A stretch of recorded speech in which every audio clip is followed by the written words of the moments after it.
আসসালামু আলাইকুম। আমি রিঙ্কি, নদিয়া জেলার চট্টগ্রাম দীপচন্দ্রপুর থেকে তোমাদের আজকে আমার নতুন আরও একটি ব্লগে স্বাগত জানাচ্ছি। আশা করি বরাবরের মতো আজকের ব্লগটাও ভালো লাগবে। তো যদি ভালো লাগে অবশ্যই লাস্ট অবধি সঙ্গে থেকো।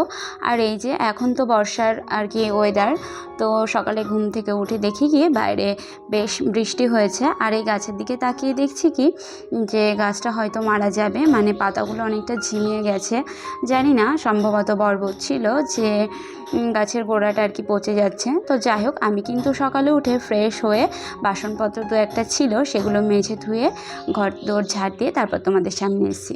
তো ওই জন্য এখন স্বভাবতই ব্রেকফাস্ট বানাবো। তো আজকে ব্রেকফাস্টে বানাবো হচ্ছে চিড়ের পোলাও। আর ওই জন্য না আমি আমার কারি পাতা গাছের কয়েকটা পাতা ছিঁড়েও নিয়েছি। আর এই যে আলুগুলো ছোট ছোট করে কুচি করে নিয়ে তার মধ্যে দেবো হচ্ছে একটু পেঁয়াজ। তো ওই জন্য পেঁয়াজটাকেও কেটে নিচ্ছি। আর হ্যাঁ, আর এইখানে আলুগুলো আমি সাদা তেলের মধ্যে দিয়ে নিচ্ছি। আর তোমরা চাইলে আলুগুলোকে একটু সিদ্ধ করে নিতে পারো হালকা করে। আমি যেহেতু সিদ্ধ করব না, ওই জন্য তেলে সর্বপ্রথম আমি আলুটা দিয়ে নিচ্ছি। আর তার সঙ্গে দিয়ে দেবো হচ্ছে একটু নুন হলুদ একটু কালারের জন্য। আর তারপর দিয়ে দিচ্ছি হচ্ছে কুচো করা পেঁয়াজগুলো এখানে দিয়ে দিচ্ছি। আর সর্বপ্রথম আমি যেটা করেছি, চিড়েগুলোকে মানে একটু ধুয়ে একটু শুকানোর মতো বড় পাত্রে রেখে দিয়েছি। তো যাই হোক, এগুলো সবগুলোকে একটু ফ্রাই করে নেব। আর তারপর দিয়ে দিচ্ছি হচ্ছে বাদাম। আর ওই যে কারি পাতা ছিঁড়ে নিয়েছিলাম ওগুলোও কিন্তু আমি দিয়ে দিয়েছি এর মধ্যে। আর তোমরা যদি চাও তাহলে কিন্তু এখানে একটু জিরে দিয়ে ফোড়ন দিয়ে নিতে পারো প্রথমেই তেলের মধ্যে।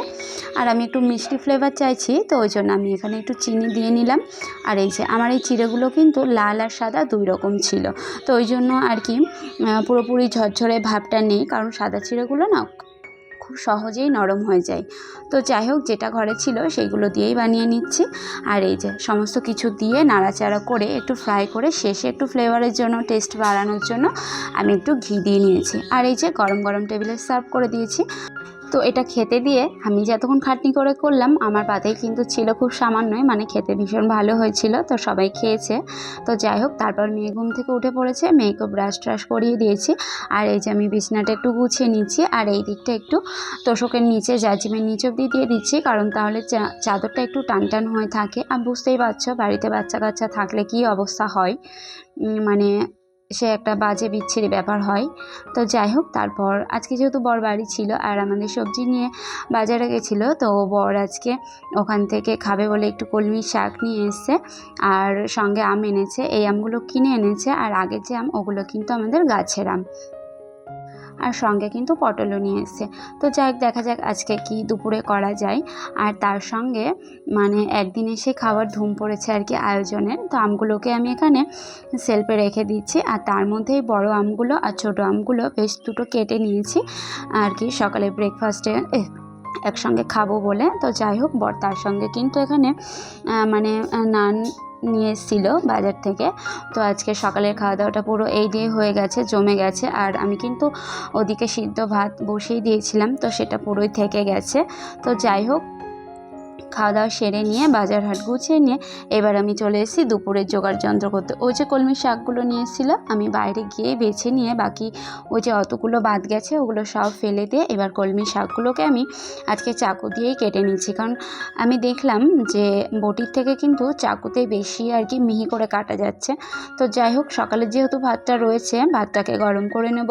তার জন্য আজকে শুধু দুপুরে একটু তরকারি করব। তো তরকারির মধ্যে আজকে করব হচ্ছে কলমি শাক, আর তার সঙ্গে আরও কিছু থাকবে। আজকে অ্যাকচুয়ালি ভালো লাগছিল না এই দুপুর দিকে এসে আর রান্না করতে, কিন্তু জানি না এরকমভাবে ভাবতে ভাবতে আবার দেখি 4-5টা তরকারি আমি করে ফেলেছি। আর এই যে এদিকে কথা বলতে বলতে কিন্তু আমার শাক ভাজাটা কমপ্লিট। আর ছিল হচ্ছে কাঁঠালের বীজ, এর আগে না আমি বেশ কয়েকদিন রেখেছিলাম, দিয়ে রান্নার সময় দেখি সিদ্ধ হচ্ছে না। ওই জন্য এটা দুদিনের মধ্যে নষ্ট যাতে না হয় ওই জন্য একটু ভেজে নিলাম। আর খেতে কিন্তু খুব ভালো লাগছিল, আমি খেয়েছি এটা বেশিরভাগ। আর তার সঙ্গে যেটা সিদ্ধ ভাতের মধ্যে আলু ছিল সেটাকেও কিন্তু আমি সমস্ত কিছু মশলা দিয়ে একটু রান্না করে নিয়েছি। আর যেটা বর এনেছিল হচ্ছে পটল, তো সেটা কিন্তু আমি শাশুড়ি মার কাছে পোড়াতে দিয়ে দিয়েছি। তো যাই হোক, ওদিকে পোড়াচ্ছে শাশুড়ি মা। আর এই যে এদিকে আমি এইবার গ্যাস টেবিলটাকে গ্যাস স্টোভটা সমস্ত কিছু মুছে ধুয়ে ক্লিন করে নেব ওই দিকটা। তারপর ওই দিকে যাব যে কয়েকটা বাসনপত্র হচ্ছে সেইগুলোকে মেজে ধুয়ে নিতে। তো ওই যে ওই দিকটা ক্লিন করে নিয়ে তারপর আমি চলে এসেছি ওই পটলের ভর্তাটা করতে। তো এই যে শাশুড়ি মা পুড়িয়ে একটু ছাড়িয়ে দিয়েছে। তো যাই হোক, আমি এখানে ভর্তাটা বানিয়ে নিয়ে তারপরে আর কি যাবো ওদিকে বাসনপত্র মাজতে। আর আজকে করবো না করে কিন্তু 4 রকমের আর কি তরকারির আইটেমও করা হয়ে গেছে। আর আজকে কিন্তু আমরা এই দিয়েই দুপুরের লাঞ্চ সারবো। তো এই হলো পটলের ভর্তা। আর পটলের ভর্তাটা আমার দুর্দান্ত লাগে, পটলের রান্নাটা আমার খুব একটা ভালো লাগে না। তো যাই হোক, আজকে ভিডিওটা কেমন লাগছে সেটা কিন্তু কমেন্ট করে অবশ্যই তোমরা জানিও। আর আমার চ্যানেলটার সঙ্গে যারা এখনও রয়েছে, আশা করব তাদের নিশ্চয়ই ভালো লেগেছে। আর সেই ভালো লাগা থেকে প্লিজ একটা লাইক দিও। আর যদি চাও তো আমার চ্যানেলের একজন সদস্য হয়ে যেতেই পারো। আর সেটা যদি করতে হয় তাহলে আমার চ্যানেলটিকে সাবস্ক্রাইব করে পাশে থাকা বেল আইকনটিকে ক্লিক করে অল অপশানটি ক্লিক করতে হবে। যারা এর মধ্যে করে দিয়েছো তো তাদেরকে অসংখ্য ধন্যবাদ। তো যাই হোক, তোমাদের সঙ্গে কথা বলতে বলতে কিন্তু আমি এদিকে বেসিংকে যে বাসনপত্র ছিল সেগুলোকে আমি মেজে ধুয়ে নিয়ে এবার সিঙ্কটাকে পরিষ্কার করে নিচ্ছি। আর আজকের ভিডিওটা খুব বেশি বড় করব না। কেমন লাগলো তোমাদের সেটা কিন্তু অবশ্যই কমেন্ট করে জানিও। সবাই সুস্থ ও ভালো থেকো। আর কেমন ভিডিও দেখতে চাইছো সেটা অবশ্যই জানিও। আল্লাহ হাফেজ।